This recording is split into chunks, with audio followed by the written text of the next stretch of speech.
نحمده ونستعينه ونستغفره اما بعد فاعوذ بالله من الشيطان الرجيم بسم الله الرحمن الرحيم شهد الله انه لا اله الا هو والملائكة واولو العلم قائما بالقسط لا اله الا هو العزيز الحكيم۔ میرے محترم بھائیوں، امت مسلمہ کے عزیز لوگوں، اللہ رب العالمین جو کہ اس کائنات کا خالق ہے، مالک ہے، رازق ہے، اس نے اس آیت کریمہ کے اندر سب سے بڑی ایک گواہی کا ذکر ہے، اور وہ گواہی اللہ رب العالمین کی توحید کی گواہی ہے۔ اور میں قربان جاؤں کہ اللہ رب العالمین اپنی اس قرآن مجید کی سورۃ آل عمران اور آیت مبارکہ نمبر 18 کے اندر اللہ تعالیٰ ارشاد فرماتے ہیں، شاہد اللہ، کہ اللہ اس بات کی گواہی دیتا ہے، انہ لا الہ الا ہو، کہ بے شک اللہ کے سوا کوئی معبود نہیں ہے سوائے اسی کے، والملائکۃ، اور فرشتے بھی اس بات کی گواہی دیتے ہیں، وَأُولُو الْعِلْمِ قَائِمًا بِالْقِسْطِ، اور اہل علم، جو اہل علم قسط پر قائم ہیں، عدل پر قائم ہیں، انصاف پر قائم ہیں، وہ بھی اس بات کی گواہی دیتے ہیں کہ اللہ کے سوا کوئی عبادت کے لائق نہیں ہے۔ پھر ارشاد فرماتے ہیں، لا الہ الا هو العزیز الحکیم، وہی اللہ ہے جس کا کوئی بھی الہ نہیں ہے سوائے اسی کے، اور وہ بڑا ہی زبردست ہے، تو بڑا ہی حکمت والا ہے۔ توحید اس کائنات کی سب سے عظیم ترین نعمت ہے۔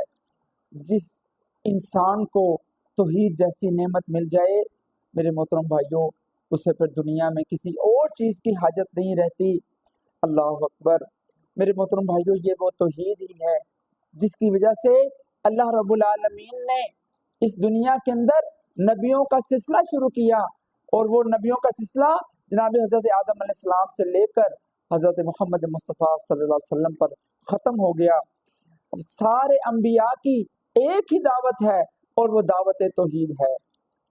اس کے اندر آپ دیکھیں کہ اللہ رب العالمین جو اس کائنات کا خالق، مالک، رازق ہے، وہ ارشاد فرماتا ہے کہ میں اس بات کی گواہی دیتا ہوں کہ اللہ کے سوا کوئی عبادت کے لائق نہیں۔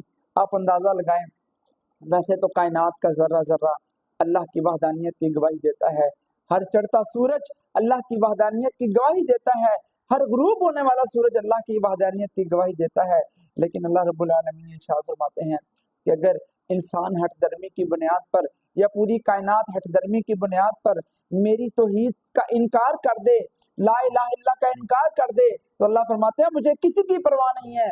اللہ فرماتے ہیں میں خود گواہی دیتا ہوں۔ اسی لیے اس آیت کے اندر اس کا عنوان یہ رکھا گیا ہے کہ توحید کے لیے سب سے بڑی، اس کائنات کی سب سے بڑی گواہی کس نے دی ہے؟ وہ اللہ رب العالمین نے خود دی ہے۔ اللہ فرماتے ہیں شاہد اللہ انہ لا الہ الا ہو، اللہ گواہی دیتا ہے کہ اللہ کے سوا کوئی معبود نہیں ہے، وہی معبود برحق ہے۔ میرے محترم بھائیو، یہی وہ توحید ہے، یہی وہ توحید ہے جس کی خاطر نبیوں نے ماریں کھائیں، جس کی خاطر اب نبیوں نے پتھر کھائے، نبیوں نے جو ہے نبی جو اس کائنات کے سب سے عظیم ترین انسان ہوتے ہیں، صرف اس توحید کی وجہ سے لوگوں نے ان کے ساتھ دشمنیاں کی۔ جب وہ کہتے تھے کہ پڑھو لا الہ الا اللہ، آپ اندازہ لگائیں کہ آخر کیا وجہ تھی کہ جب محمد رسول اللہ صلی اللہ علیہ وآلہ وسلم نے صفا کی پہاڑی پر چڑھ کر اپنے مکہ کے لوگوں کو فرمایا قولوا لا الہ الا اللہ، اے لوگو اللہ کی ایک وحدانیت کی گواہی دے دو، تفلحو، تم کامیاب ہو جاؤ گے، تو ساری قوم جو آپ کو صادق اور امین کہتی تھی وہ آپ کی دشمن بن گئی۔ محمد رسول اللہ صلی اللہ علیہ وسلم کے اوپر اوجریاں پھینکی جا رہی ہیں، نبی علیہ الصلوۃ والسلام سجدے میں جا رہے ہیں، ان سجدے کے اوپر گئے، ان کے اوپر اوجری رکھ دی گئی ہے اونٹ کی، سجدے کے اندر ہیں۔ ایک مکے کا کافر عقبہ ابن معیط آیا ہے، اس نے اللہ کے رسول صلی اللہ علیہ وسلم کی گردن کے اندر رسی ڈالی، اس کو مروڑنا شروع کر دیا۔ یہاں تک کہ نبی علیہ الصلوۃ والسلام کا گلا مبارک جو ہے وہ گھٹنا شروع ہو گیا۔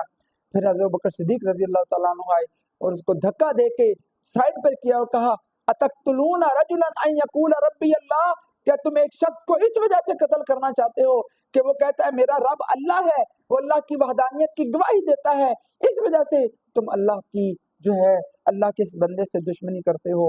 آئیے میرے محترم بھائیو، توحید کے اس پیغام کو سمجھیے، توحید کے اس لیسن کو سمجھیے۔ توحید ہی ہے جس کے اوپر اس پوری کائنات کا نظام قائم ہے۔ آج میں آخر میں یہ بات کہنا چاہتا ہوں، یہ توحید ہی تھی، یہ خوبصورت توحید ہی تھی جو کبھی اہل حق کا ترہ امتیاز ہوا کرتا تھا۔ وہ جو اپنے آپ کو اہل حق کہتے ہیں ان کا ترہ امتیاز تھا، ان کی یہ فخر کہلایا کرتا تھا کہ وہ توحید کا ڈنکا پوری کائنات میں بجایا کرتے تھے۔ جیسے علامہ اقبال فرماتے ہیں کہ وقت فرصت ہے کہاں، وقت فرصت ہے کہاں، کام ابھی باقی ہے، توحید کا اتمام ابھی باقی ہے۔ آئیے توحید کی یہ سیریز انشاءاللہ اس کو شروع کیا گیا ہے۔ اللہ رب العالمین سے دعا ہے کہ اللہ تعالی ہمیں دین اسلام کو سمجھنے اور اللہ کی توحید کو سمجھنے اور اس کو بیان کرنے کی توفیق عطا فرمائے۔ وآخر دعوانا الحمدللہ رب العالمین۔